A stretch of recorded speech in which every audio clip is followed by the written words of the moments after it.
जनसंवाद न्यूज, सत्य आणि विश्वासाची बातमी। उल्हासनगर मधील आरजे ग्रुप फाउंडेशनचे अध्यक्ष रोशन झा यांच्या वाढदिवसानिमित्त उल्हासनगर, अंबरनाथ, कल्याण, डोंबिवली, म्हारळ, वरप, कांबागाव या ठिकाणी अन्नदान आणि साहित्य वाटप करत वाढदिवस साजरा करण्यात आलाय।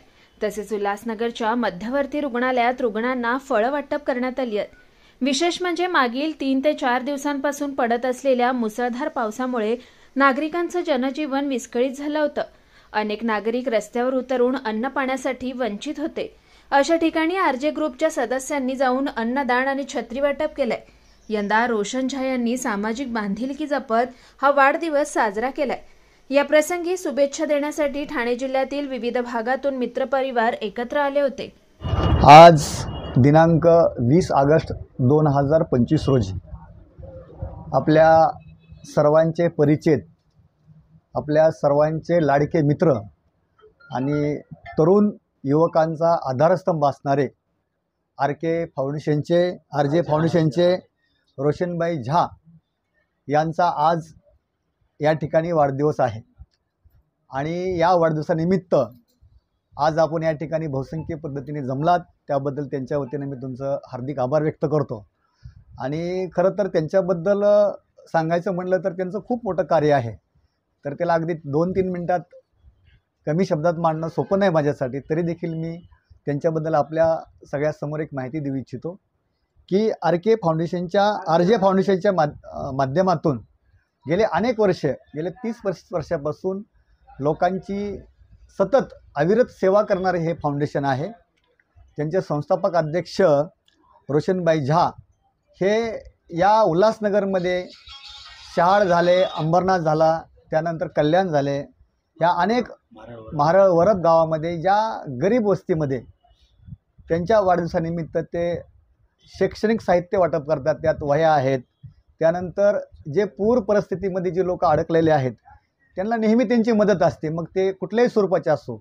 त्याच्यामध्ये त्यांनी ब्लँकेट वाटणे, त्यांना पावसाळी छत्र्या वाटणे आणि त्यांचा आजार, त्यांचा रोजगार यावरही त्यांचं सतत त्यांना सहकार्य असतं। शिक्षणासंदर्भामध्ये बी ती खूप आवरत आहेत। शिक्षण करणाऱ्या विद्यार्थ्यांना त्यांनी शैक्षणिक फीस देणे, त्यांना शैक्षणिक साहित्य वाटप करणे, त्याच्यातून त्या तरुणाला येणाऱ्या काळामध्ये रोजगार कसा निर्माण होईल या संदर्भात त्यांचं काम खूप उल्लेखनीय आहे आणि त्या कामामध्ये ते खूप निपुण आहेत।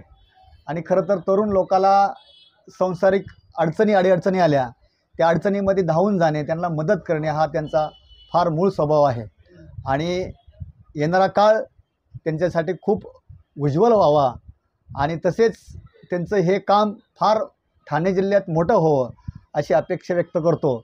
आणि त्यांची समाजसेवा ही जगाच्या पाठीवर त्यांचं समाजसेवेतून नाव व्हावं, त्यांना ईश्वरचरणी मी प्रार्थना करतो की त्यांना ते बळ मिळावं आणि हे सगळं त्यांच्या संघटनेतून महाराष्ट्रभर ह्याचं जाळं पसरत जावं असं वाढदिवसानिमित्त त्यांना माझ्या वतीनं व शिवसेना उद्धव ठाकरे पक्षाच्या वतीनं मी त्यांना वाढदिवसाच्या हार्दिक शुभेच्छा देतो। धन्यवाद। जय महाराष्ट्र, जय। अंबरनाथ पार्लेगांव में खुल चुका है एक ऐसा प्रीमियम रेस्टोरेंट जहां आपको मिलता है डिलीशियस फूड, साथ एक कॉजी इंटीरियर का आनंद। Welcome to noon to moon. हर कॉर्नर आपको अपने एक अलग वर्ल्ड में ले जा सकता है। फैमिली मीटअप्स, गैदरिंग्स या अपने special dinner, non veg to veg, इनके मेन्यू में आपको हर तरह के डिलीशियस मिलते रहेंगे। इसलिए स्पेशल सिंधी डिशेस, जहाँ आपको मिलेगा एक वाइड वेराइटी ऑफ डिशेस, हर एक टेस्ट बर्ड को सॅटिस्फाय कर सके। जनसंवाद न्यूज, सत्य आणि विश्वासाची बातमी। आजच सबस्क्राइब करून बेल आयकॉनला क्लिक करा आणि पहा ताज्या घडामोडींचा अचूक अंदाज आपल्या मोबाईलवर।